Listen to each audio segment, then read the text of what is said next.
Bismillahirrahmanirrahim. Assalamualaikum warahmatullahi wabarakatuh. Al-Fatihah. A'udzu billahi minasy syaithanir rajim. Bismillahirrahmanirrahim. Alhamdulillahi rabbil alamin arrahmanir rahim maliki yaumiddin. Iyyaka na'budu wa iyyaka nasta'in. Ihdinas siratal mustaqim. صراط الذين أنعمت عليهم غير المغضوب عليهم ولا الضالين آمين. بسم الله الرحمن الرحيم. الحمد لله الواحد الأحد الفرد الصمد الذي لم يلد ولم يولد ولم يكن له كفوا أحد. والصلاة والسلام الأتمان الأكملان على سيدنا محمد بن عبد الله وعلى آله وصحبه والتابعين لهم بإحسان إلى يوم الدين. سبحانك لا علم لنا إلا ما علمتنا إنك أنت العليم الحكيم ولا حول ولا قوة إلا بالله العلي العظيم. رب اشرح لي صدري ويسر لي أمري واحلل عقدة من لساني يفقهوا قولي. اللهم أرنا الحق حقا وارزقنا اتباعه وأرنا الباطل باطلا وارزقنا اجتنابه. نوينا التعلم والتعليم والتذكر والتذكير والنفع والانتفاع والإفادة والاستفادة والحث على التمسك بكتاب الله وسنة رسوله والدعاء إلى الهدى والدلالة على الخير ابتغاء مرضات الله وقربه وثوابه آمين اللهم آمين. أما بعد أحبابنا في الله أساتذة yang dimuliakan dan seterusnya para pelajar, khususnya pelajar Darul Quran, mudah-mudahan sentiasa dirahmati Allah, dipelihara, dan alhamdulillah syukur kita panjatkan ke hadrat Allah SWT.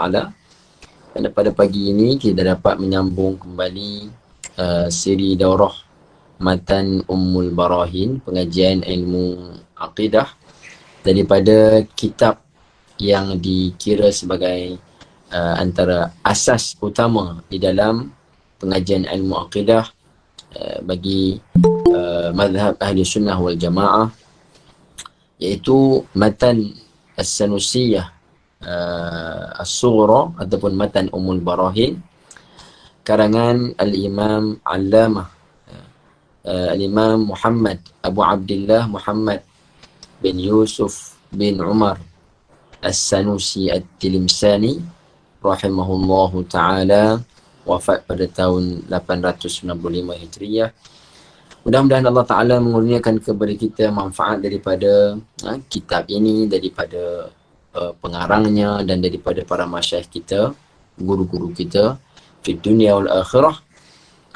Dan kita sambung pada bab al-barahin ataupun bukti-bukti atau dalil hujjah yang mensabitkan sifat-sifat yang wajib bagi Allah Subhanahu wa ta'ala. Dengan dalil-dalil yang akan kita bacakan ini mengukuhkan dan memantapkan keimanan kita kepada Allah Ta'ala menerusi simpulan-simpulan aqidah yang telah pun kita pegang. Dan kita baca daripada awal bab Al-Barahin ini, bab burhan ataupun dalil bukti sifat-sifat wajib bagi Allah SWT, dengan kata pengarang kitab musannif, iaitu Al-Imam Abu Abdullah Muhammad bin Yusuf As-Sanusi rahimahullah ta'ala. Qala wa amma burhanu wujubil wa amma burhanu, ini adalah tentang wujud dalil bagi sifat wujud Allah Subhanahu wa ta'ala. Yang kita sambung pada sifat qidam. Sifat qidam yakni sedia kala. Wa amma burhanu wujubil qidam lahu ta'ala fali'annahu law lam yakun qadiman lakana hadithan fayalzamu ad-dawru aw at-tasalsulu. Dan adapun bukti ataupun dalil wajibnya qidam baginya, yakni bagi diri Allah Subhanahu wa taala. Maksud qidam adalah apa? Kita sebutkan sebelum ini, la awwala li wujudih. Tiada permulaan bagi wujud Allah Subhanahu wa taala itu. Wajibnya qidam itu pada Allah Subhanahu wa taala, buktinya adalah fali'annahu, maka sekiranya Allah Ta'ala itu law lam yakun qadiman, kalaulah tidak bersifat dengan qadim, yakni sedia kala, lakana hadithan, nescaya Allah Ta'ala itu baru, yakni adanya Allah ada permulaan. Fayaftaqiru ila muhdith, maka seandainya kita mentakdirkan Allah Ta'ala itu hadis, adanya itu memerlukan kepada, adanya itu ada permulaan, nescaya memerlukan kepada muhdis. Siapakah yang mengadakan Allah? Fayalzamud dawru, maka melazimi daur dan ataupun tasalsul. Maka itu terjemahannya. Dan kita melihat kepada huraiannya, ya. Maka di sini pengarang kitab al-musannif menggunakan kaedah seperti mana kaedah yang digunakan pakai oleh mutakallimin, ulama-ulama kalam, iaitu dengan menggunakan muqaddimah, muqaddimah yang mengeluarkan natijah, seperti mana yang digunakan dalam ilmu mantik menerusi kaedah qiyas, ya. Jadi dia terdiri daripada ada muqaddimah sughra, ada muqaddimah kubra, dan akhirnya mengeluarkan natijah. Iaitu dengan mengatakan Allah Subhanahu Wa Taala seandainya tidak bersifat dengan sedia kala, kita dah mengisbatkan dah wajib bagi Allah Ta'ala itu sedia kala. Cuma nak membuktikan kata Allah Ta'ala tu sedia kala sungguh macam mana tu?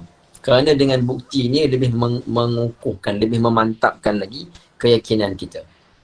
Kalau Allah Ta'ala tu tidak sedia kala, maka lawan bagi sedia kala tu adalah hadis. Lawan bagi qadim adalah hadis. Kerana tidak akan ada wasitah ataupun yang ketiga antara dua sifat tadi. Ya, imma sama ada Allah Ta'ala tu sedia kala ataupun baharu. Dia tidak ada benda yang ketiga. Sesuatu itu qadim ataupun hadis, ya. Jadi kalau kita kata Allah Ta'ala itu tidak qadim, ya, maka lawan bagi qadim adalah hadis. Kalaulah orang mengatakan Allah Ta'ala itu hadis, hadis ni apa? Kita balik kepada ta'rif hadis. Hadis ini adalah sesuatu yang ada, yang didahului oleh tiada. Dia tu ada, seperti alam ini, seperti mana apa-apa sajalah daripada alam ni. Contoh macam cawan ni. Cawan ni ada sekarang ni, ya. Tapi sebelum dia ada, dulunya tak ada. Dulu tu tak kisahlah sama ada 10,000 tahun ke, 50,000 tahun ke, 1,000,000 tahun ke, ya, tetap didahului oleh tiada, ya. Itu benda yang hadis. Maka perkara-perkara yang hadis ini, dia tu nak ada, ya, memerlukan kepada suatu kuasa yang mengadakan dia. Dia tidak mungkin ada dengan sendiri. Yang itu kita sebut sebagai apa? Sebagai muhdis, yang mengadakan. Ataupun yang kita sebut sebelum ini pada sifat wujud Allah Ta'ala, perlu kepada murajjih. Murajjih ni maknanya apa? Ya, iaitu suatu kuasa, ya, suatu yang memberi kesan, dia yang membuat keputusan. Ya, kerana setiap perkara yang hadis itu ialah pada sudut hukum, dia nak ada dan tiada tu asalnya sama, mutasawiyan, asalnya sama saja. Boleh jadi ada, boleh jadi tiada. Kita sebut dia sebagai perkara yang mungkin. Boleh jadi ada, boleh jadi tiada pada azali, ya. Kemudian yang menentukan dia untuk ada atau menentukan dia untuk apa? Terus tiada. Kuasa tu disebut sebagai muhdis, ya. Jadi kalaulah Allah Ta'ala itu hadis, ya, maka untuk dia ada perlu kepada muhdis. Mana Allah Ta'ala tu berhajat kepada satu kuasa yang lain pula, ya. Kuasa yang lain tu, kita nak kata dia tu sebagai apa? Mestilah dia itu sesuatu yang berkuasa, yang mempunyai apa namanya, boleh membuat keputusan. Jadi kalau kita takdirkan Allah Ta'ala ada dan dia memerlukan kepada kuasa lain untuk mengadakan dia, maka memerlukan itu melazimi dua perkara. Yang itu yang disebut sebagai daur dan tasalsul. Apakah daur? Ini istilah. Daur itu, daur lah bulatan ataupun kitaran, putaran. Seolah macam apa? Allah Ta'ala tu dia nak ada, dia perlu kepada satu kuasa lain untuk mengadakan dia. Kuasa lain ataupun Tuhan lain. Maka Tuhan yang lain tu pula, dia nak ada, dia mestilah ada. Kerana sesuatu yang tak ada, mana mungkin mengadakan yang lain. Kerana diri dia sendiri tu tak ada, macam mana dia nak mengadakan yang lain? Maka Tuhan yang lain tu, yang mengadakan Allah Ta'ala tu, dia tu sifatnya, adakah dia apa namanya sama juga seperti Allah Ta'ala yang ditakdirkan sebagai hadis tadi tu, iaitu dia nak ada perlu kepada yang lain juga? Maka melazimi dua perkara. Sama ada daur. Daur ni apa? Tuhan A nak ada perlu kepada Tuhan B, Tuhan B pun sifatnya sama, dia nak ada perlu kepada Tuhan A. Maka ini mustahil. Mustahil. Dia putaran tu jadi macam tu. Disebut sebagai daur. Maka demikian itu adalah mustahil. Begitu juga dengan tasalsul. Tasalsulnya maknanya apa? Berantai-rantai yang tidak ada kesudahan. Tuhan A nak ada, dia kan hadis, maka perlu kepada muhdis. Dia perlu kepada Tuhan B. Tuhan B sama juga, dia hadis, sifatnya sama. Maka dia perlu kepada Tuhan C. C perlu kepada E. E perlu kepada D. Sampailah tidak ada kesudahan. Maka yang demikian itu juga mustahil. Jadi, kalau kata semua itu mustahil, maka berbaliklah kepada hukum yang asal. Kalau gitu, Allah Ta'ala tu wajib, dia mesti qadim. Mesti dia tu ada tanpa didahului oleh tiada. Kalau dia tu sebelum ada Allah Ta'ala tu didahului oleh tiada, perlu kepada muhdis. Perlu kepada muhdis itu telah pun batal dengan hujah apa? Hujah batalnya daur dan tasalsul tadi. Tak mungkin berlaku. Jadi, maka oleh kerana batalnya, terbatalnya bahawa Allah Ta'ala tu bersifat dengan hadis, maka sabitlah lawannya iaitu qidam Allah SWT. Wajib Allah Ta'ala tu bersifat dengan qidam. Selesai masalah. Kalau Allah Ta'ala tu qidam, ada sejak sedia kala, maka dialah yang menjadikan segala perkara yang baru. Dialah yang menjadikan alam ini. Mustahil kalau Allah Ta'ala tu ada sedia kala? Tidak mustahil. Bahkan akal mewajibkan itulah yang sepatutnya dihukumkan pada Allah Ta'ala. Kalau sekiranya Allah Ta'ala tu baharu, maka menunjukkan kepada lemah. Menunjukkan kepada lemah.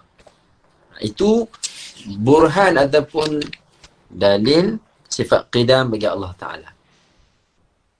Adapun burhan wujubnya sifat baqa, kekal bagi Allah Ta'ala, maka kata musannif, wa amma burhanu wujubil baqa'i lahu ta'ala fali'annahu law amkana an yalhaqahu al-'adamu lan tafa 'anhu al-qidamu likawni wujudihi hina idzin jaizan la wajiban wal jaizu la yakunu wujuduhu illa hadithan kaifa wa qad sabaqa qariban wujubu qidamihi ta'ala wa baqa'ihi.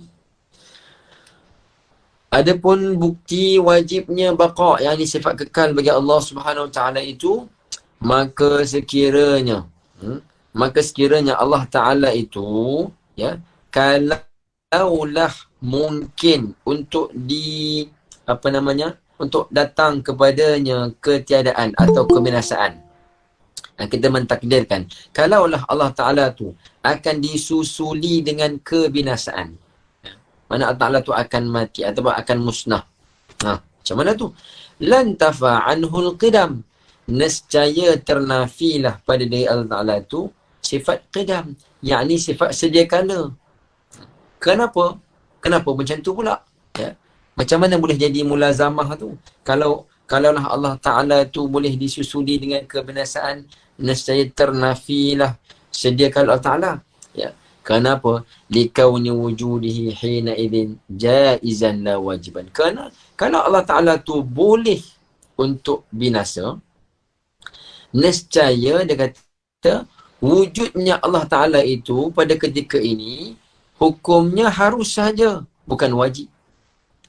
Kalau kita kata Allah Ta'ala tu boleh musnah, kalau gitu Allah Ta'ala tu tak wajiblah, tidaklah wajib wujud. Seperti mana hukumnya perkara-perkara yang hadis, perkara-perkara yang baru ni. Macam kita ni ada. Tapi kita ni boleh jadi, boleh tiada. Menerima kebinasaan.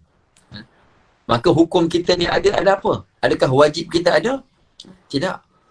Hukum kita ni adalah jaizul wujud. Harus ada. Jadi kalau kita kata Allah Ta'ala pun sama, jadi Allah Ta'ala tu jaizul wujud. Harus wujud. Maka harus wujud pada Allah Ta'ala itu tidak berlaku. Tidak boleh. Macam mana pula tak boleh? Sebab kita telah mendatangkan dalil. Baru sekejap tadi kita mendatangkan dalil bahawa Allah Ta'ala itu wajibul wujud. Wajib ada. Bahkan sedia kala. Maka apabila telah terdirilah dalil tentang wajibnya wujud Allah Ta'ala, bukan jaiz, bukan harus, maka sabit jugalah bahawa Allah Ta'ala tu wajib baginya bersifat dengan baqa' kekal. Sebab yang boleh menerima kebinasaan ini adalah sifat bagi jaizul wujud. Perkara yang harus ada. Jadi dia menggunakan dalil yang sebelum untuk dijadikan hujah bagi dalil yang kemudian. Mana dia ada kaitan tu. Bila kita telah mengisbatkan wajib wujud Allah Ta'ala, maka wajib wujud Allah Ta'ala tu menjadi dalil bahawa Allah Ta'ala tu wajib bersifat dengan baqa'. Kerana dia apa? Apabila seseorang mengatakan Allah Ta'ala tu harus tiada, boleh binasa, maka demikian itu melazimi hukum jaizul wujud. Harus. Adanya itu adalah harus. Maka Allah Ta'ala itu bukan jaizul wujud. Wajibul wujud. Dan Allah Ta'ala, kalau ditakdirkan Allah Ta'ala itu jaizul wujud, maka dia termasuk dalam perkara-perkara yang mungkin. Perkara yang mungkin. Boleh jadi ada, boleh jadi tiada. Dan perkara yang mungkin itu yang kita sebut sebagai hadis. Maka semua itu adalah terbatal. Semua itu telah terbatal pada dalil yang sebelumnya tadi. Maka bila terbatallah bahawa Allah Ta'ala itu binasa, maka sabitlah lawan bagi binasa itu, iaitu baqa', yang ini kekallah Allah Subhanahu wa Ta'ala. Adapun dalil bukti bagi wujub mukhalafatuhu ta'ala al-hawadith, maka kata muallif, wa amma burhanu wujubi mukhalafatihi ta'ala lil-hawadith فلأنه لو ماثل شيئا منها لكان حادثا مثله وذلك محال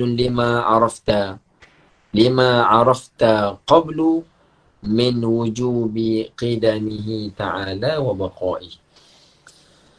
Adapun bukti bagi wajibnya Allah Ta'ala bersifat dengan mukhalafatuhu lil hawadith, tak sama dengan segala perkara yang baru, maka sekiranya Allah Ta'ala itu menyamai sesuatu daripada yang baru tadi, al-hawadith ataupun al-mumkinat. Kalau Allah Ta'ala itu menyamai, maka menyamai bagi perkara yang baru itu, melazimilah dia juga perkara baru. Lakana hadithan mithlah. Kalau Allah Ta'ala itu menyamai dengan makhluknya, sama dari sudut apa? Sifat-sifat yang ada pada makhluk. Seperti bergerak dan diam. Seperti sifat-sifat makhluk ni apa? Seperti mana memerlukan kepada tempat, kepada mahal untuk ada. Kalau Allah Ta'ala menyamai satu sifat-sifat yang ada pada makhluk ini, nescaya Allah Ta'ala itu juga adalah sama seperti makhluk. Sama seperti mana perkara hadis. Wadzalika muhalun, dan demikian itu mustahil bagi Allah SWT. Mustahil apa dia? Allah Ta'ala tu sama dengan makhluk. Mustahil Allah Ta'ala sama dengan makhluk sebab sama dengan makhluk melazimi dia juga adalah makhluk. Sama dengan hadis, melazimi Allah Ta'ala tu juga hadis. Yang demikian itu mustahil. Kenapa? Kerana telah terdahulu kita mengetahui bahawa wajib Allah Ta'ala tu bersifat dengan qidam dan baqa. Ya, terdahulu Allah Ta'ala bersifat dengan qidam dan baqa. Allah Ta'ala tu sedia kala dan juga kekal. Makhluk ni apa? Hadis ni apa? Hadis ni dia adalah yang ada itu ada permulaan, dia bukan qidam.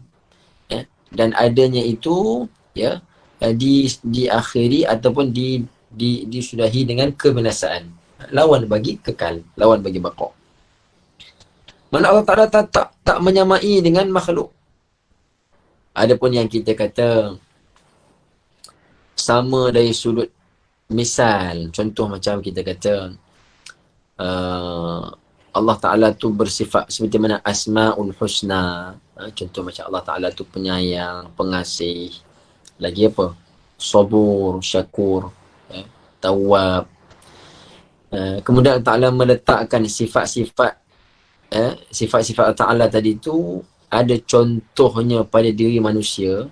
Contoh macam manusia ni juga ada sifat penyayang, manusia pun ada sifat dermawan, manusia pun ada sifat sabar. Contoh manusia pun ada sifat dendam pada orang yang melakukan kesalahan pada dia. Jadi contoh-contoh tu bukan sama, bukan misal, bukan. Tapi contoh itu diletakkan pada hamba ni tujuan untuk apa? Allah Ta'ala bagi secebis, sedikit saja. Contoh macam daripada sifat rahmat Allah Ta'ala tu, ya.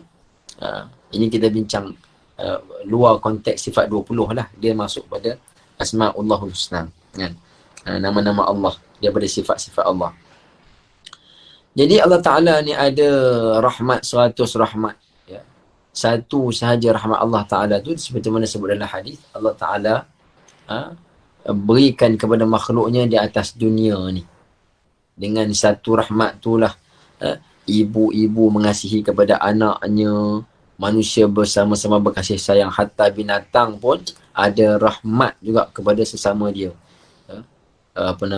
Binatang tadi tu dia tak sanggup untuk tengok anak dia mati kelaparan apa semua, macam mana kita tengok dalam Animal Planet ke apa semua tu, kan. Jadi itu hanya apa? Itu baru satu daripada rahmat Allah Ta'ala yang 99. Allah Ta'ala letak pada makhluk ni tujuannya untuk apa? Supaya kita kenal, oh kalau macam ni lah rahmatnya, yang ada pada manusia ni pun hebat dah. Macam manalah hakikat rahmat yang ada pada Allah Ta'ala tu. 99 disimpan untuk hamba-hambanya di akhirat esok bagi orang beriman. Mana yang ada pada kita ni apa? Hanya sebagai apa dia panggil, bukan hakikat, tapi mazhar. Allah Ta'ala menzahirkan rahmatnya tu pada diri manusia supaya manusia berfikir, oh macam ni rupanya hakikat rahmat Allah Ta'ala yang maha hebat, yang maha luas, kan? Bukan misal, bukan sama, kan? Bukan sama, bukan sama. Kita ada rahmat, Allah pun ada rahmat, maka sama. Bukan sama. Rahmat kita tu hanyalah yang Allah Ta'ala pinjamkan, berikan pada diri kita. Bukan milik kita pun. Bukan milik kita.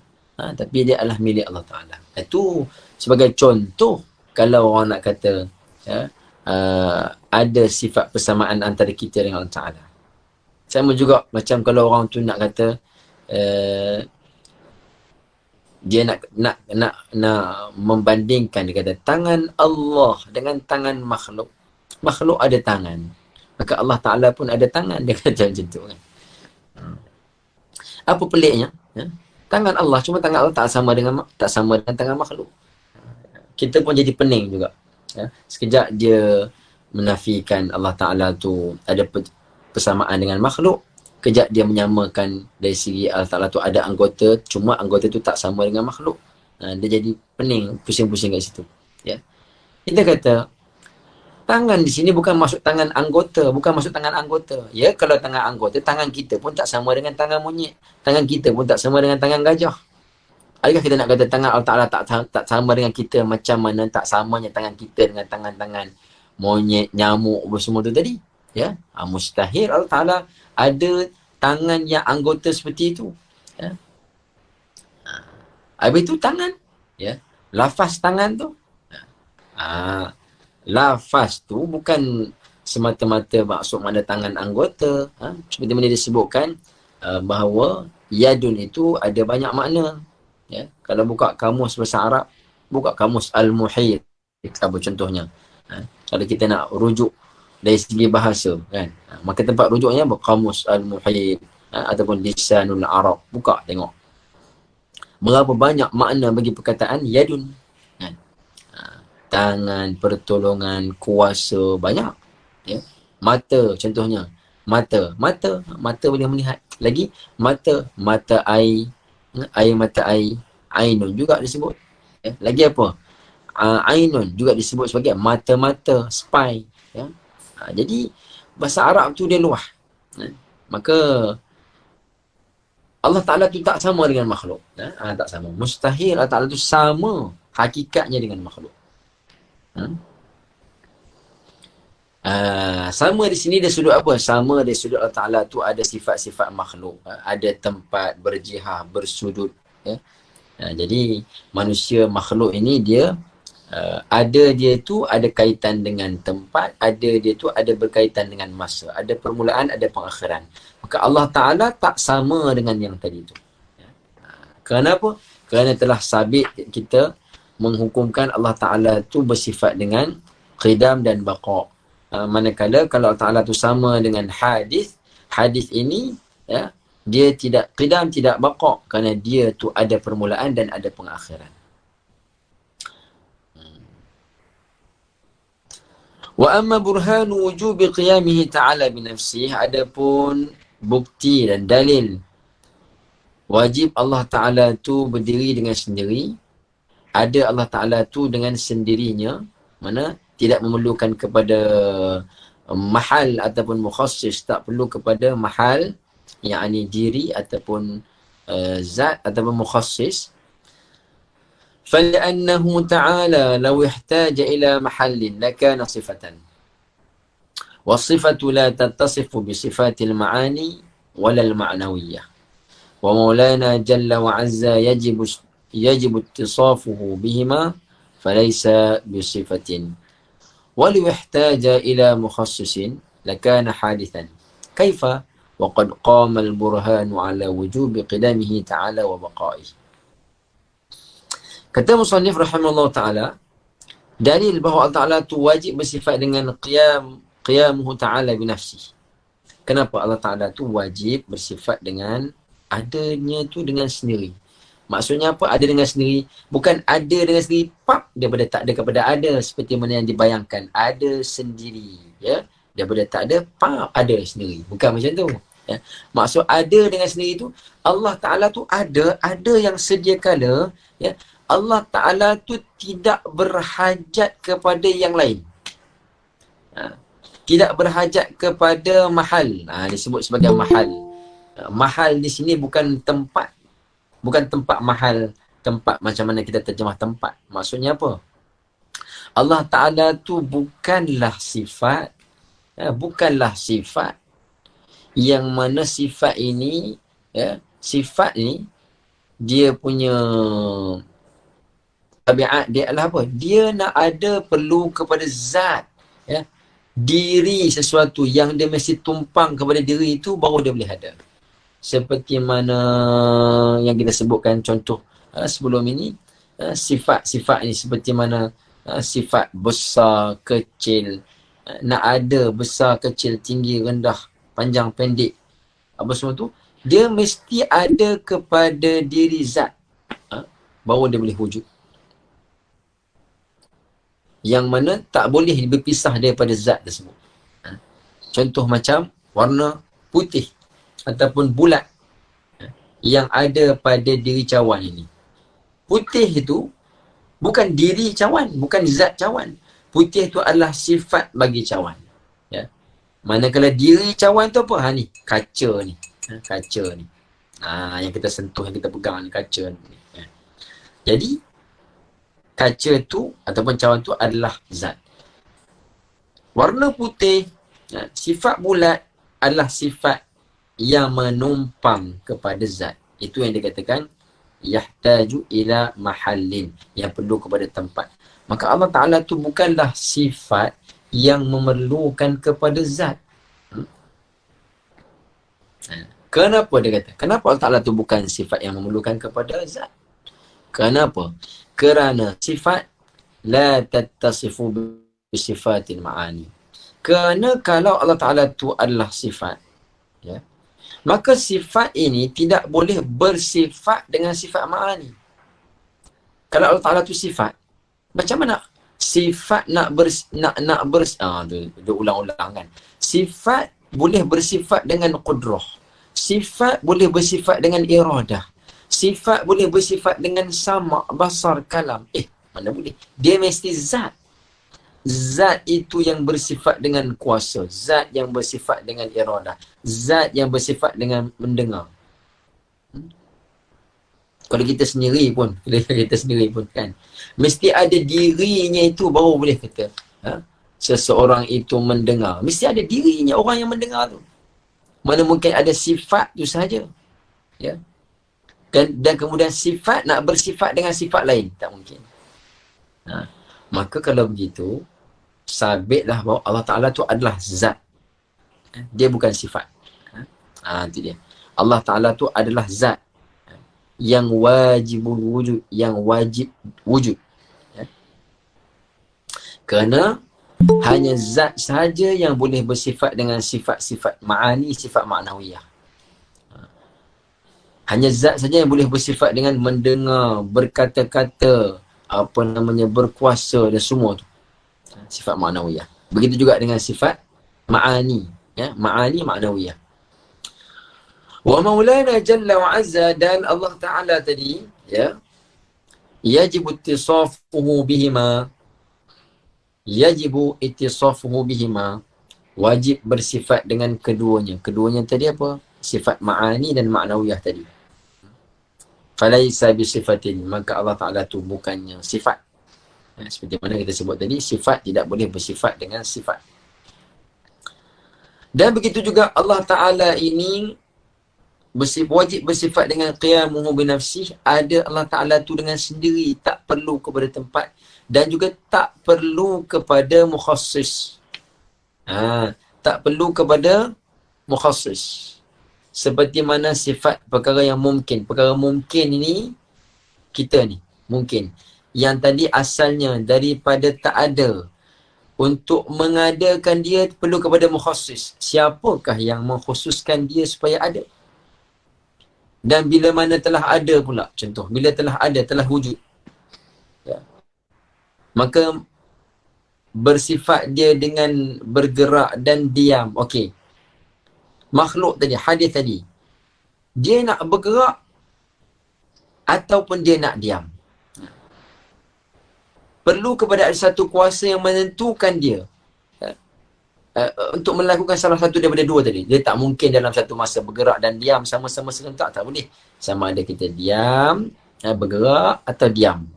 Bergerak atau diam. Kan? Mesti ada satu kuasa yang menentukan dia. Itu kita makhluk. Perlu kepada kuasa. Macam saya bergerak ni kan. Ni sekarang saya bergerak. Saya nak dia bergerak. Dan kemudian, diam. Saya nak dia diam. Ada kuasa yang menentukan. Tapi sebenarnya, contoh yang saya buat ni, contoh yang untuk mudah kita nampak faham lah. Walillahil mathalul a'la. Sebab hakikatnya, walaupun macam saya berkeinginan untuk dia bergerak dan diam, tapi sebenarnya hakikatnya, keinginan saya tadi tu, kemampuan saya tu tidak boleh memberi taksir, tak boleh memberi kesan pun. Yang memberi kesan ni adalah kudrah Allah Ta'ala. Kekuasaannya Allah Ta'ala. Jadi perlu kepada mukhassis. Makhluk perlu kepada mukhassis. Allah Ta'ala, adakah dia perlu kepada mukhassis? Kalau Allah Ta'ala perlu kepada mukhassis, maka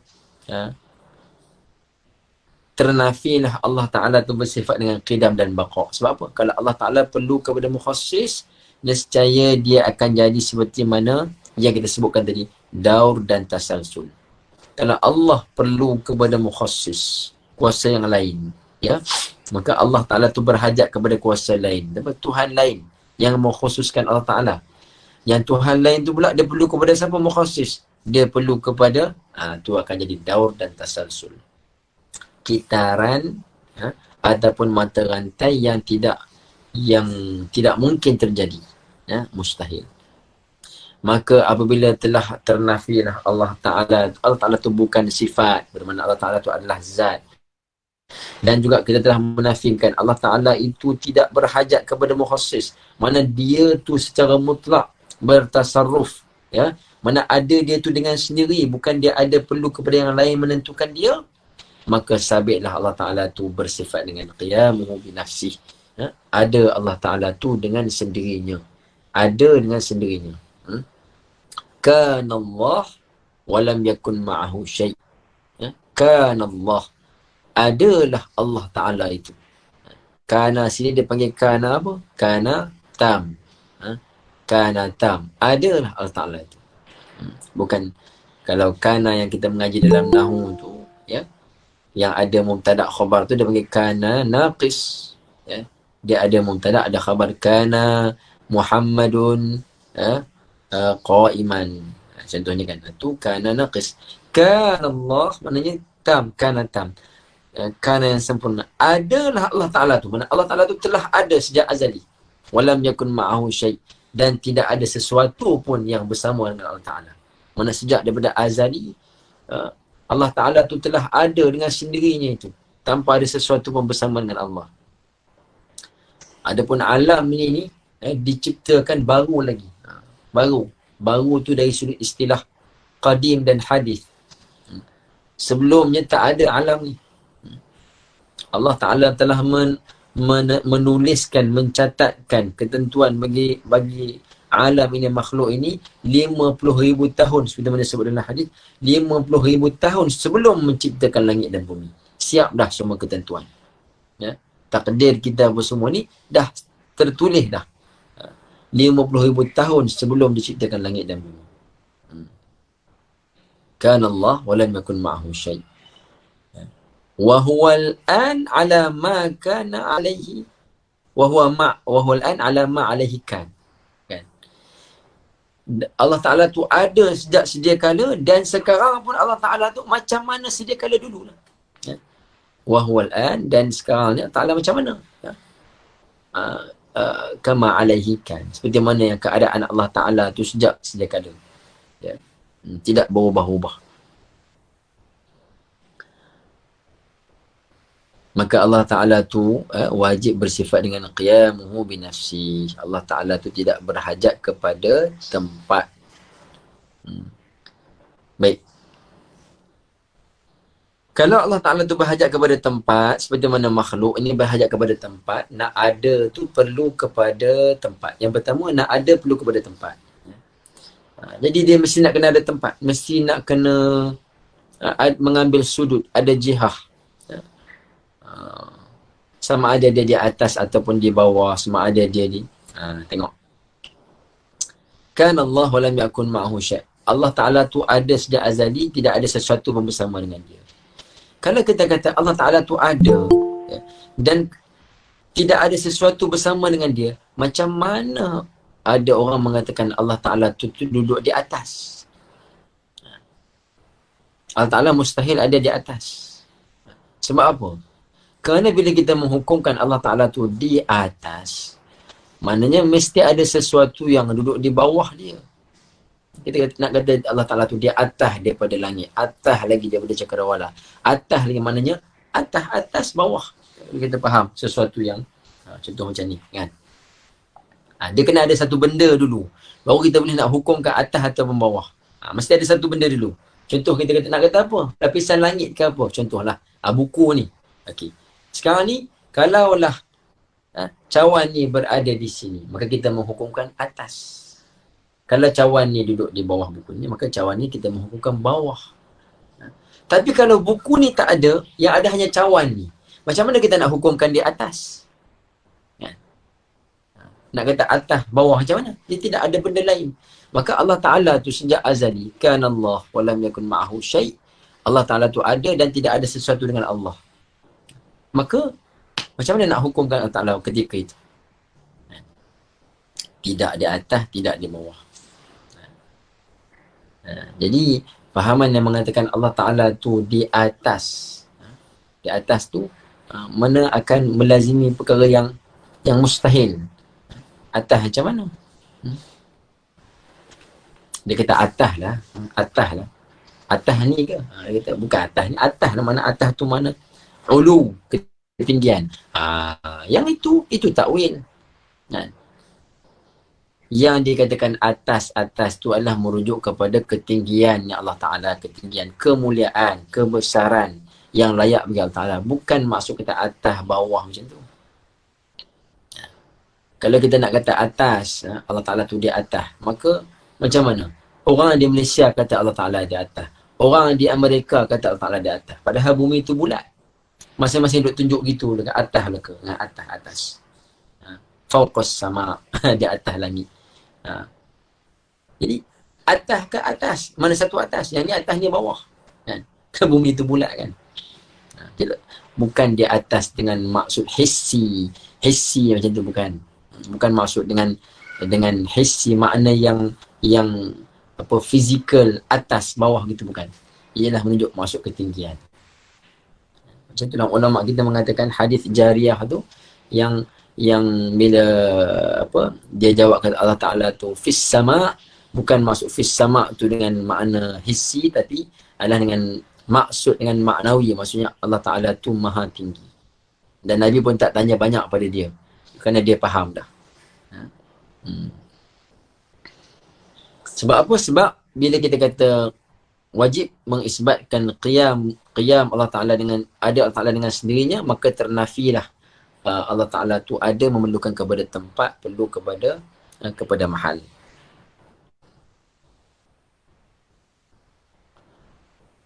Dan seterusnya, wujubu burhan ataupun dalil bagi sifat wahdaniyah. Wa amma burhanu wujubil wahdaniyati lahu ta'ala. Adapun bukti bagi wajibnya sifat wahdaniyah, esanya Allah Ta'ala itu, fali'annahu law lam yakun wahidan lazima an la yujada syai'un minal alami liluzumi ajzihi hina idhin. Baik, terjemahannya, adapun bukti bagi wajibnya wahdaniyah, esanya Allah Ta'ala itu, fali'annahu, maka maka seandainya Allah Ta'ala itu law lam yakun wahidan, kalau Allah Ta'ala tidak bersifat dengan esa, bukan tunggal, lazima, maka malazimilah alla yujada syai'un, bahawa tidak akan wujudnya sesuatu pun daripada alam ini. Macam mana pula tu? Liluzumi ajzihi hina idin, kerana melazimi lemahnya Allah Ta'ala ketika itu. Kalau Allah Ta'ala tu tidak esa, kita tengok sikit macam mana huraian dia kata. Kerana dalam sifat wahdaniyah ni, kalau kita ulang kaji balik, bila kita sebut Allah Ta'ala tu wajib bersifat dengan esa, dengan tunggal, maka ia menafikan apa? Menafikan Allah Ta'ala tu berbilang-bilang. Allah Ta'ala tu bukannya berbilang-bilang. Lawan bagi esa. Menafikan Allah Ta'ala tu berbilang-bilang, kita telah pun sebutkan macam mana Allah Ta'ala tu bukan berbilang-bilang. Menafikan segala bilangan ataupun kam pada Allah Ta'ala. Allah Ta'ala tidak berbilang-bilang pada zat, Allah Ta'ala tidak berbilang-bilang pada sifat, dan tidak juga berbilang-bilang pada af'al, perbuatan Allah Ta'ala. Jadi kita cara nak membuktikan, mendatangkan dalil, maka kita datangkan hujjah bahawa mustahil Allah Ta'ala bersifat dengan berbilang-bilang tadi itu. Kan? Maka bila ternafilah Allah Ta'ala itu berbilang-bilang, maka terus sabitlah bahawa Allah Ta'ala itu adalah esa tunggal. Mustahil Allah Ta'ala itu berbilang-bilang pada zatnya. Disebut nafyul kam fi zat, menafikan berbilang-bilang pada zat Allah Ta'ala. Ada dua bahagian tadi. Sama ada berbilang-bilang tadi tu adalah pada satu zat, dengan erti kata Allah Ta'ala itu bukannya satu zat yang terangkum daripada juzuk-juzuk badan. Juzuk-juzuk. Allah Ta'ala tu bukannya satu zat yang satu tetapi dia terdiri daripada juzuk-juzuk. Macam mana kita bayangkan diri kita ni. Saya ni satu saja. Kan? Kalau ada orang lain nama Megat tu pun nama je sama tapi dia tu diri orang lain bukan diri saya. Ke saya ni satu lah. Kan? Satu saja. Tapi satu saya ni, ya, diri saya ni terdiri daripada cantuman juzuk-juzuk badan yang boleh kita pecahkan. Ya. Ini satu jisim yang terdiri daripada banyak jirin-jirin, banyak jauhar. Ni boleh kita pecahkan. Selagi benda tu boleh pecahkan, mana benda tu dikira sebagai jauhar. Ya. Ada tangan, ada muka, ada kaki, ada perut semua. Ya. Walaupun satu tapi tercantum daripada juzuk-juzuk badan. Maknanya apa? Kalau kita katakan Allah Ta'ala tu adalah satu zat yang tercantum, satu, seketul macam tu, yang boleh kita pecah-pecahkan, maknanya dia tu bukan bersifat dengan tunggal. Sebab apa? Dia berhajat kepada juzuk-juzuk badan dia yang boleh menjadikan dia satu zat. Allah Ta'ala bukan macam tu, mustahil.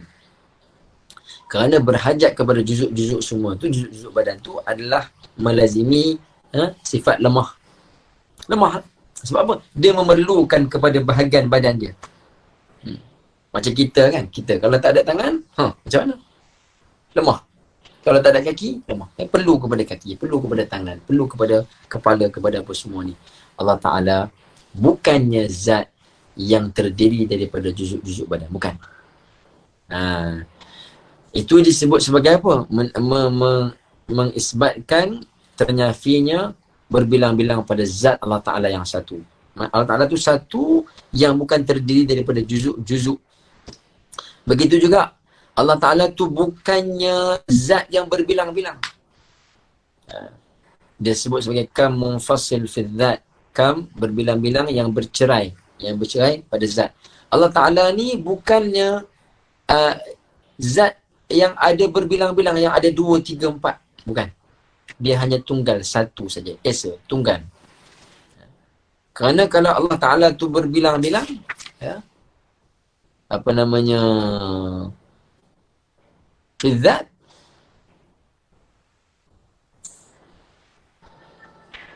kalau contoh ada Tuhan yang lain, ya, selain daripada Allah Ta'ala, maka yang itu memang ternafi. Sebab apa? Bila ada Tuhan yang lain, maka Tuhan yang ada kuasa yang sama, apa Tuhan yang apa namanya sama-sama, macam mana kita kata, law kana fihi ma alihatun illallahu la fasadata. Kalau ada Tuhan yang lain selain daripada Allah Ta'ala ni, nescaya akan musnah, akan hancur, binasa. Tak boleh, dia mustahil. Ya? Sebab hanya Allah Ta'ala yang boleh memberi takfir, ya? Yang boleh memberi kesan. Tak boleh ada Tuhan yang lain selain daripada Allah juga yang boleh memberi kesan juga. Ya. Jadi adanya zat yang lain selain daripada zat Allah Ta'ala tu adalah perkara yang terlarang, perkara yang ternafi. Jadi kalau begitu, kembali kepada hukum asal tadi bahawa Allah Ta'ala tu adalah zat yang esa. Zat yang esa yang bukan terdiri daripada juzuk-juzuk dan bukan juga zat yang berbilang-bilang. Mana? Wahdaniyah, esa Ta'ala. Dan kemudian esa Allah Ta'ala pada sifat. Esa Allah Ta'ala pada sifat. Bukannya Allah Ta'ala tu mempunyai sifat yang berbilang-bilang. Maksudnya, ialah sifat Allah Ta'ala tu ada qudrah, iradah, ilmu, hayah tu berbilang-bilang. Dalam arti kata macam tu, itu kesempurnaan Allah Ta'ala. Maksudnya apa?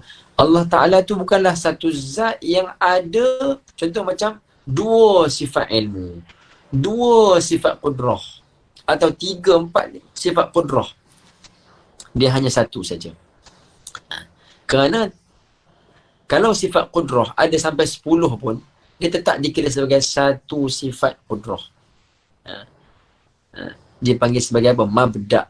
Mabda. Sifat qudrah bagi Allah Ta'ala. Maka dengan sifat qudrah itulah Allah Ta'ala mengadakan alam ini, meniadakan alam ini, menghidupkan, mematikan. Ya.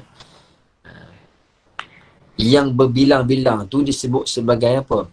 Kesan, takthir daripada sifat qudrah. Bukannya berbilang-bilang sifat tu. Sifat tu satu je. Mabda. Ya. Sumber sifat tu satu saja. Sifat qudrah Yang mana fungsi qudrah ini adalah apa? Memberi kesan kepada makhluk ni. Itu sifat qudrah. Ada fungsi dia, ada taksir dia. Dan sifat qudrah tu satu saja, bukan berbilang-bilang.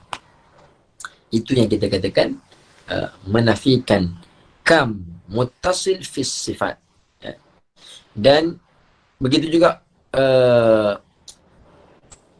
esanya Allah Ta'ala pada sifat tu menafikan adanya sifat qudrah. Contoh qudrah lah. Sifat qudrah yang lain selain daripada yang ada pada zat Allah Ta'ala. Ya. Kerana kalau kita ada sifat qudrah yang lain, sifat qudrah yang lain tu duduk pada mana? Dia masih ada pada zat yang lain. Ya. Jadi yang itu memang ternafi.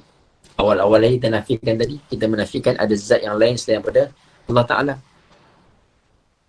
Begitulah juga apa namanya, fil af'al, esanya Allah Ta'ala pada perbuatannya, menafikan adanya perbuatan yang lain selain daripada Allah Ta'ala.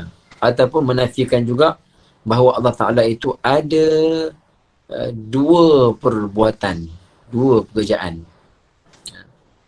Disebut apa? Kam muttasil fil af'al. Kam muttasil, berbilang-bilang yang bersatu, yang bercantum pada af'al, pada perbuatan Allah SWT. Ini kan itu adalah mustahil. Seperti mana yang kita sebutkan tadi, pada dalil ternafinya berbilang-bilang pada zat Allah Ta'ala, maka begitu juga ternafinya berbilang-bilang pada sifat dan pada perbuatan Allah Ta'ala. Hanya Allah Ta'ala itu adalah esa tunggal pada sifatnya dan pada perbuatannya. Dia yang bertasarruf, nak menghidupkan, mematikan. Allah Ta'ala sahaja, tidak ada kuasa yang lain. Dan tidak juga Allah Ta'ala dalam satu masa tu buat dua benda sekali, tidak. Jadi bila semua tu ternafi, kembalilah kepada apa yang telah kita sabitkan di awal tadi, bahawa wajib Allah Ta'ala tu bersifat dengan esa, dengan tunggal. Al-mutasarrif, yang mutlak untuk bertasarruf pada mulk, pada kerajaannya. Dia nak buat apa, hanya dia satu-satunya yang layak secara mutlak. Adapun yang lain selain daripada dia, maka semua itu adalah kesan daripada perbuatannya Allah Ta'ala. Kesan daripada qudrahnya Allah Ta'ala. Kesan daripada iradahnya Allah Ta'ala. Dan kemudian burhanu wujub ittisafil qudrah. Jadi kita dah sebut bahawa dalil-dalil bagi sifat-sifat apa? Sifat yang sifat nafsiyah dan sifat salbiyah. 6 sifat. Dan akan datang kita akan menyebutkan pula bukti bagi sifat ma'ani dan ma'nawiyah. Sifat ma'ani dan ma'nawiyah.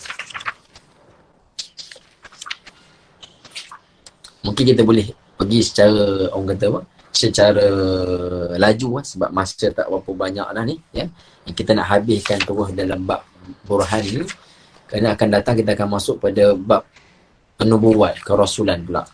Baik. Wa amma burhan wujub ittisafihi ta'ala bil qudrati wal iradati wal ilmi wal hayati fali'annahu law intafa syai'un minha lama wujida syai'un minal hawadith. Adapun bukti wajibnya Allah Ta'ala bersifat dengan qudrah, iradah, ilmun dan hayah, berkuasa dan berkehendak, ilmu dan juga hidup, maka fali'annahu, maka sesungguhnya seandainya Allah Ta'ala itu law intafa syai'un minha, kalaulah ternafi salah satu daripada 4 sifat yang kita sebutkan tadi, lama wujida syai'un minal hawadith, nescaya tidak akan ada sesuatu pun daripada segala perkara yang hawadith ini. Jadi disebutkan tadi tu sifat 4 tu dia ikut turutan yang kita sebut sebagai tertib apa? Tertib ta'akuli. Tertib ta'akuli, akal kita menghukumkan tertib tu. Bukan tertib itu adalah tertib bilangan. Contohnya Allah Ta'ala tu ada sifat hayah, selepas ada hayah maka dia bersifat dengan ilmu, selepas ada ilmu maka dia bersifat, bukan. Semua sifat tu adalah azali pada Allah Ta'ala. Semuanya qadim, azali. Cuma dari segi kita berfikir, ta'akuli kita berfikir, ya, hayah ni adalah syarat bagi nak ada sifat-sifat yang lain. Hidup mesti ada pada zat Allah Ta'ala bagi mengesahkan adanya sifat-sifat yang lain. Maka dengan hidup Allah Ta'ala itu membolehkan Allah Ta'ala itu bersifat dengan ilmu, ya, ilmu. Kenapa? Seandainya Allah Ta'ala tu tidak ada sifat ilmu, nescaya makhluk ni tidak akan ada. Allah Ta'ala tu tidak mengetahui macam mana dia nak mengadakan makhluk ni. Padahal hayah adalah syarat bagi ilmu, ya. Dan ilmu adalah syarat bagi iradah. Ilmu, pengetahuan Allah Ta'ala terhadap segala sesuatu, semua, sama ada perkara yang wajib ke, perkara mustahil ke, perkara yang harus ke, semua tu di dalam ilmu, genggaman ilmu Allah SWT. Dan dengan ilmu tu Allah Ta'ala bersifat dengan iradah, mana Allah Ta'ala tu berkehendak nak mengadakan makhluk ini ataupun nak meniadakan. Iradah, kehendak Allah Ta'ala. Dan dengan iradah tu Allah Ta'ala berkuasanya Allah Ta'ala mengadakan makhluk ni. Mana dia qudrah, dia ta'alluq, dia ada kaitan dengan iradah. Iradah ada kaitan dengan ilmu, dan ilmu ada kaitan dengan hayah. Kalau kita menafikan salah satu daripada yang empat tadi tu, nescaya makhluk ni tidak akan ada. Nak menafikan apa? Kalau kita menafikan iradah, macam mana nak menafikan iradah? Sebab apa? Qudrah Allah Ta'ala mengadakan makhluk ini adalah sesuai muafakat dengan iradah Allah Ta'ala. Tidak akan Allah Ta'ala adakan makhluk, ya, sesuatu pun yang tidak didahului oleh kehendak Allah Ta'ala. Begitu juga yang didahului oleh ilmu Allah Ta'ala. Maka semuanya itu wajib ada pada zat Allah Subhanahu Wa Ta'ala. Buktinya apa? Alam ni telah pun ada. Ya. Maka bila adanya alam ini, makhluk ini menunjukkan bahawa adanya kuasa, adanya kehendak dan adanya ilmu, adanya hayah bagi Allah Subhanahu Wa Ta'ala. Itu secara ringkas saja. Ya. Kemudian wajib Allah Ta'ala bersifat dengan sama', basar dan kalam. Adapun bukti bahawa wa amma burhanu wujubis sam'i lahu ta'ala wal basari wal kalam fal kitab was sunnah wal ijma' wa aidan law lam yattasif biha lazima an yattasifa bi adadiha wa hiya naqaisu wan naqsu alaihi ta'ala muhalun. Ya. Adapun bukti bahawa wajibnya Allah Ta'ala bersifat dengan mendengar dan melihat serta berkata-kata, sifat berkata-kata, maka ianya adalah daripada kitab, daripada Al-Quran dan Sunnah dan Ijma'. Kan? Dalil bagi mendengar, berkata-kata dan melihat ni adalah dalil daripada Al-Quran dan Hadis. Quran, Hadis dan Ijma'. Sebab apa? Sebab kalaulah Allah Ta'ala tu tidak bersifat dengan sifat-sifat yang kita sebutkan tadi tu, maka melazimi Allah Ta'ala bersifat dengan lawannya. Kalau Allah Ta'ala tidak mendengar, maka apa? Melazimi Allah Ta'ala tu buta.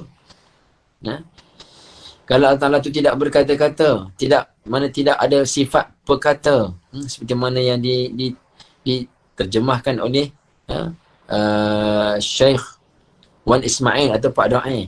Kalau Allah Ta'ala tidak ada sifat perkata, tidak ada sifat boleh berkata-kata, nescaya Allah Ta'ala tu bisu. Ya. Kalau Allah Ta'ala tu tidak mendengar, maka melazimi Allah Ta'ala tu tuli. Maka semuanya itu adalah sifat-sifat kekurangan, naqais, dan sifat kurang itu tidak layak ataupun mustahil ada pada Allah Subhanahu Wa Ta'ala. Jadi dikatakan bahawa dalil yang mensabitkan kalam sama' kalam basarnya adalah daripada Al-Quran dan Sunnah. Kerana apa? Kerana kalau kita dah mensabitkan sifat-sifat yang terdahulu tentang wajibnya ada Allah Ta'ala, wajib Allah Ta'ala bersifat dengan sedia kala, baqa, apa semua tu, maka secara automatik kita akan beriman dengan segala apa yang didatangkan daripada Quran dan Sunnah. Jadi Quran dan Sunnah yang mengatakan Allah Ta'ala tu mendengar, melihat, apa semua ni. Melihat, mendengar, berkata-kata. Quran Sunnah yang mengatakan. Adapun akal kita ni menghukumkan, akal kita ni menghukumkan ada Allah Ta'ala. Ya, Allah Ta'ala tu ada. Bila kita dah mengisbatkan Allah Ta'ala tu ada, qidam, sedia kala apa semua, barulah segala apa yang Al-Quran, hadis bawa datang, semua kita beriman belaka.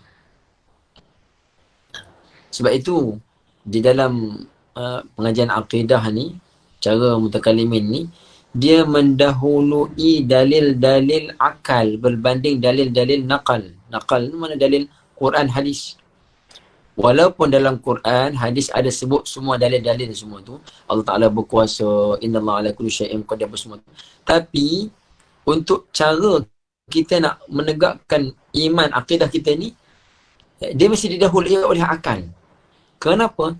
Kerana adatnya ialah, apabila akal tu telah mengesabitkan kewujudan Allah Ta'ala, keesaan Allah Ta'ala, Tuhan yang bersifat dengan sifat kesempurnaan apa semua ni, ya, barulah kita boleh beriman dengan Al-Quran. Macam orang-orang musyrik, orang yang mulhid, orang yang musyrik contohnya. Kita nak pergi baca ayat Quran kat dia, Allah Ta'ala tu qul huwallahu ahad, ataupun kita nak pergi baca ayat Quran, Allah Ta'ala tu wallahu sami'un alim semua. Padahal dia tu tak percaya bahawa Tuhan tu ada. Macam mana dia nak percaya kata-kata Tuhan? Kalamullah, Al-Quran apa semua.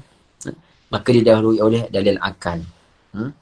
Bila akal telah mensabitkan, maka secara automatik kita beriman dengan semua apa wahyu daripada Allah Subhanahu Wa Taala. Sebab itu pentingnya akal ini, sebab apa, di dalam kaedah Allah SWT Muhammad, ulama ahli sunnah wal jamaah, dalam perbincangan ulama-ulama kalam, dia kata jumhur mengatakan bahawa ahli fitrah ni siapa? Ialah golongan yang tidak ada nabi yang datang kepada mereka. Contoh macam selepas daripada zaman Nabi Isa AS, kan jarak antara Nabi Isa AS dengan Nabi Muhammad tu lebih kurang 500 tahun, kan? Jadi selepas kewafatan Nabi Isa AS, Nabi-Nabi terdahulu bila dia wafat, maka syariat dia habis setakat tu lah. Mana orang yang hidup pada zaman tu mengamalkan dan mereka tidak menyampaikan kepada generasi yang selepas pada dia. Kerana tugas menyampaikan ni hanya tugas Rasul sahaja. Tugas menyampaikan tugas Rasul saja. Jadi tak ada orang nak tabligh. Jadi dalam tempoh kosong selang antara Nabi dengan Nabi tadi tu, golongan itu disebut sebagai ahli fitrah. Seperti mana ayah Nabi SAW, atuk Nabi, kan? Kerana mereka ni hidup sebelum zaman kebangkitan Nabi Muhammad SAW, sebelum diutuskan menjadi Rasul. Maka mereka ni kena sebagai ahli fitrah. Ahli fitrah ni macam mana? Ahli fitrah ni masuk syurga, fitrah, kan? Mereka tidak ada orang yang mengajar kepada mereka agama. Macam tu. Ya.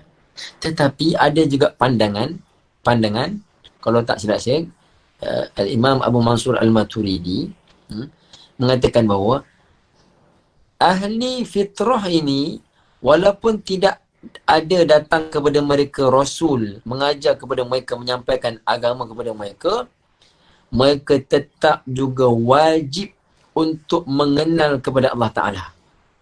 Sebab apa? Walaupun tak ada Nabi, tak ada Rasul, tetapi Allah Ta'ala bagi akal kepada mereka. Sebab dengan akal tu sebenarnya dia boleh berfikir. Dia boleh berfikir bahawa alam ini ada, bukan ada sendiri, tapi ada Tuhan, ada kuasa. Mana kalau dia sudah meyakini bahawa ada kuasa, ada Tuhan ini, dia tu sudah dikira beriman dah. Sudah dikira beriman dah. Walaupun dia tak solat, sebab solat puasa ni dia kena ada syariat, kena ada wahyu datang baru boleh buat. Tapi kalau untuk nak berfikir tentang Tuhan, ya, cukup dengan bermodalkan akal saja. Akal saja. Sebab itu akal ni mahal. Akal ni pemberian Allah Ta'ala kepada makhluk. Kalau kita mengaji ilmu mantik pun, insan ini apa? Insan hayawan natiq. Manusia yang boleh bertutur. Bertutur tu bukan maksud boleh bercakap. Cakap-cakap bukan. Hayawan natiq tu maksudnya apa? Yang boleh berfikir. Sebab dengan berfikir, modal paling besar membuatkan kita ni boleh kenal kepada Allah Ta'ala. Sebab itu kaedah ulama-ulama kalam kita berhujah dengan cara mantik, berhujah dengan cara apa? Mereka bukan tak guna dalil Quran hadis. Dalil Quran hadis ada datang menguatkan. Tapi dalil akli itu dijadikan sebagai asas sebab apa? Sebab nak berdepan dengan golongan-golongan penyeleweng, golongan mubtadi'in, golongan-golongan yang ahli falsafah yang batin ni mesti guna hujah akal. Kerana bila akal telah mensabitkan kebenaran, maka automatik dia akan membenarkan semua sekali. Al-Quran, hadis apa semua. Sebab tu kita ni, walaupun kita kata, tapi kita ni kan dah ada, kita kan umat Nabi Muhammad, dah ada Quran, dah ada hadis apa semua. Perlu ke lagi guna dalil akal apa semua ni? Ya? Perlu juga. Perlu. Kenapa? Kerana bila akal tu betul cara pemikirannya, maka baru kita beriman dengan cara yang betul pada Al-Quran, hadis apa semua. Tapi kalau akal tak betul, dia duk baca Quran pun duk jadi salah. Dia baca Quran tu betul, ya. Ar-Rahmanu 'alal 'arsy istawa contohnya betul. Tapi i'tiqad dia tak betul. Dia duk kata Tuhan tu duduk di atas contohnya. Yadullah fawqa aydihim, dia baca, dia duduk terjemah lagi tangan Allah tu, tangan nak masuk tangan lah. Cuma tangan tu tak sama dengan makhluk. Maka dia jadi keliru. Sebab apa? Sebab dia tidak ada mabda' yang betul. Akalnya tidak ada satu kaedah yang boleh membimbing dia macam mana dia nak faham, nak kenal kepada Allah Subhanahu Wa Taala. Sebab itu cara mutakallimin, contoh seperti kitab Matan Ummul Barahin, Jawharatul Tauhid apa semua ni, memang ulama sejak daripada dulu sampai sekarang ya, berkhidmat kepadanya. Ini menjadi bukti bahawa kaedah ini kaedah yang diterima oleh umat, ya. Yang diterima oleh jumhur, ya. Tambah-tambahan kita ni Ahli Sunnah wal Jamaah. Ni kitab Ummul Barahin, Imam Sanusi, Imam Ibrahim Al-Baqillani apa semua ni, mereka ni Ibrahim Al-Laqani, mereka ni adalah sebagai rijal, mana orang-orang yang dikira sebagai hero-hero yang dengan asas-asas yang mereka letakkan dalam kitab mereka ni memudahkan kita untuk nak mengenal kepada Allah Subhanahu Wa Taala, khusus dalam bab usuluddin, bab keimanan. Ini insya-Allah mudah-mudahan nanti akan diberi kesempatan untuk kita sambung lagi kitab ini pada masa yang akan datang. Kerana untuk siri yang pertama ini kita hanya sempat membincangkan tentang perkara-perkara yang ta'alluq dengan zat Allah Taala. Apa yang wajib, apa mustahil, apa yang harus, dan juga dalil-dalilnya. Tak sempat kita masuk pada bab nubuwah. Maknanya kalau kita fahamlah secara asas perbincangan daripada bahagian yang pertama ni, maka kita telah pun menunaikan hakikat bagi syahadah kita pada asyaqul awal, bahagian yang pertama yang kita mengucap asyhadu an la ilaha illallah, aku bersaksi bahawa tidak ada Tuhan yang layak disembah melainkan Allah. Maksud apa? Maksudnya segala apa yang kita faham pada apa yang wajib, mustahil, harus Allah Ta'ala tu, semua tu adalah makna bagi asyhadu an la ilaha illallah. Cuma wa asyhadu anna Muhammad Rasulullah tu kena hurai pula dalam bab nubuwah nanti. Apakah maksud aku bersaksi bahawa Nabi Muhammad tu pesuruh Allah bersemua, nanti insya-Allah bab kenabian. Baik. Okey. Sebelum kita tangguh, ada soalan, ya. Ustaz, maaf nak tanya, ada seorang ilmuwan ni kata siapa yang mengatakan Allah Ta'ala bukan di langit, maka dia telah melawan fitrah. Sebab bila kita tanya di mana Allah, kita semua akan tunjuk satu tanda tauhid itu. Mohon beri pencerahan. Sebenarnya perbuatan membuat satu tanda tauhid, yang satu itu menterjemahkan apa? Okey, baik. Ya. Bila kita buat macam ni, ya, kalau orang nak mengucap pun dia buat tanda, simbol. Contoh kita nak mengajar orang tu, orang yang nak masuk Islam, kita talqinkan dia. Talqin mana kita ajar dia, asyhadu alla ilaha illallah, kita buat gitu. Ataupun banyak kita tengok orang-orang yang mati syahid ke apa ke, tangan dia buat macam ni. Okey, buat tanda macam ni, ni menunjukkan la ilaha illallah, esa, tunggal. Tidak ada Tuhan yang layak disembah melainkan Allah. Dalam solat pun asyhadu an la ilaha illallah, tiba pada depan illa, kecuali Allah, kita angkat tangan gitu. Angkat tangan gitu. Jangan angkat tangan ke langit macam tu. Tengah solat, asyhadu la ilaha illallah, angkat tangan condong sikit ke depan. Ni simbol menunjukkan esa Allah Ta'ala tu tunggal. Bukan tunjuk di langit. Kalau tunjuk di langit, tengah solat, asyhadu an la ilaha illallah, kena tunjuk ke atas langit. Kan? Jadi bukan. Fitrah kita adalah Allah Ta'ala tu Esa. Bila kita tunjuk gini, salah satu. Ahad. Ya. Hanya yang satu. Tuhan yang satu. Bukan Tuhan di atas. Ahadun ahad. Maksud apa? Esa. Tuhan yang Esa, yang tunggal. Yang berkuasa, yang mutlak. Wajibul wujud. Dia yang kewujudan yang hakiki adalah dia. Adapun kita semuanya adalah kewujudan yang kewujudan yang harus. Mungkin. Kita ni ada sebab dia yang mengadakan kita. Nanti orang kata wahdatul wujud tu sebenarnya betul lah tu. Hakikatul wujud. Kewujudan yang satu. Allah Ta'ala. Dia saja. Bukan maksud atas. Bukan fitrah. Bukan fitrah. Bila asyhadu an la ilaha illallah, adakah fitrah manusia mengatakan bahawa Allah tu di atas?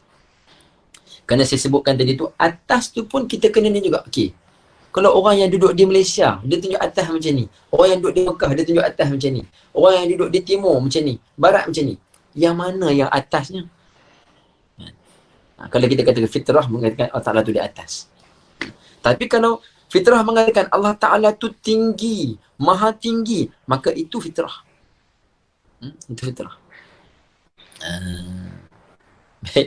Baik, soalan yang berikutnya. Fadil Ustaz Razlan, Tuan Guru Ustaz Razlan mengatakan, mohon beri sedikit pencerahan kaedah pembelajaran akidah cara salaf atau yang tidak menggunakan ilmu kalam. Okay. Sebenarnya cara ulama-ulama mutakallimin ini disebut sebagai cara mutakallimin ini sebab apa? Sebab mereka meletakkan kaedah. Dia ada dia punya muqaddimah dia. Contoh macam dia buat kaedah sifat 20 ataupun sifat 13 tu kaedah saja yang disusun. Adakah golongan salaf beriman beriktikad tentang keesaan kewujudan Ta'ala dengan cara yang lain selain daripada golongan mutakallimin? Ya. Sebenarnya apa yang golongan mutakallimin buat ni, inilah fahaman akidah cara salaf. Cuma kaedah itu, susunan tu tidak ada pada zaman dahulu. Mereka beriman tu secara kulli. Ya? Secara kulli. Tapi oleh kerana zaman-zaman yang terkemudian, timbul pada zaman Imam Ahmad bin Hanbal, dah ada dah golongan-golongan penyeleweng. Bahkan zaman sahabat pun dah mula wujud dah. Macam golongan yang ada golongan Jabariyah, Qadariyah apa semua. Zaman sahabat tu dah mula wujud dah bibit-bibit tu. Kan? Tapi tak apa lagi sebab apa? Sebab ketika itu orang Islam masih kuat. Yang jumhurnya masih lagi berfahaman dengan fahaman yang betul. Yang menyeleweng itu sebahagian sahaja. Tapi kerana mula bercampur aduk dah dengan falsafah-falsafah barat apa semua gini-gini, ya. Golongan Mu'tazilah pun kuasa dia semakin besar. Mula masuk kepada mempengaruhi khalifah dan sebagainya. Maka ulama-ulama kita tak boleh berdiam diri. Mereka pun susun satu kaedah, satu disiplin ilmu. Tujuannya untuk membenteng akidah umat Islam ni daripada diseleweng. Cumanya kita kata ilmu tersebut pada zaman sahabat, pada zaman salaf telah ada, cuma bukan dalam bentuk satu disiplin ilmu. Ada pun golongan mutakallimin ni digelar sebagai mutakallimin sebab apa? Sebab cara kaedah mereka berhujah tu menggunakan kaedah mantik, menggunakan kaedah falsafah. Kaedah falsafah tu yang disebut sebagai kalam, ilmu kalam. Kan? Kalau kita nak mengaji akidah salaf, kita tak nak ikut cara mutakallimin, boleh ke tidak? Boleh. Contoh macam apa? Contoh macam kita baca Quran je lah. Baca Quran dan huraikan maksud Al-Quran apa semua. Tapi dia tak boleh nak berasingan juga. Maknanya dia tetap juga pada part-part yang tertentu. Contoh kita nak beriman pada ayat-ayat yang mutasyabih apa semua tu, dia mesti kena menggunakan kaedah ilmu kalam juga. Baru boleh faham dengan fahaman yang betul. Kalau tidak, nescaya kita akan jadi fahaman yang salah terhadap Al-Quran, terhadap Nas. Jadi ilmu kalam tu, ilmu cara mutakallim ini, dia berkhidmat kepada Al-Quran, dia berkhidmat kepada sunnah. Dalam apa? Dalam fokus bab yang berkaitan dengan keimanan. Keimanan. Sebab iman ni penting. Dia iman tu pokok asas. Syariat ni datang ni dia sebagai buah. Dia sebagai dahan. Jadi kalau asas tu tak betul, syariat kita pun tak ke mana. Semayang 1000 rakaat, 1000 tahun pun, tapi kalau iman kita salah Allah Ta'ala, habis rosak kita punya ni. Kemudian dari segi apa bunyi,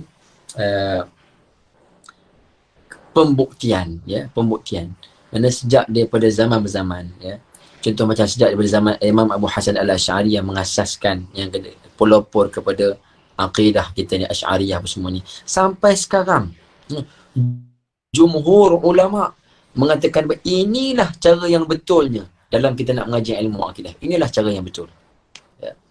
Jadi tak usah kata kita, ulama-ulama besar pun seumpama macam mufti-mufti, mujtahidin, seperti mana kita kata Imam Ghazali apa semua pun, mereka pun menggunakan ilmu ni. Bahkan sebahagian daripada mereka tu berkhidmat pula, menghuraikan, mensyarahkan kitab-kitab ulama terdahulu. Hujjatul Islam, Imam Ghazali, dia antara rijal, orang yang kuat. Dia juga alim dalam bidang apa yang kita kata fiqh, alim dalam tasawuf, alim dalam bab akidah. Dan dalam bab akidah ni, Imam Al-Ghazali, antara kitab masyhurnya Al-Iqtisad fil I'tiqad. Itu kitab tinggi tu. Kalau kita nak baca ilmu kalam, perbahasan ilmu kalam yang dia ada hujah, ada rad, sehingga meyakinkan lagi kita. Cuma apa yang kita mengaji ni adalah sebagai asas untuk apa? Untuk melepaskan kita daripada menjadi golongan yang bertaklid buta. Dalil-dalil yang simple saja.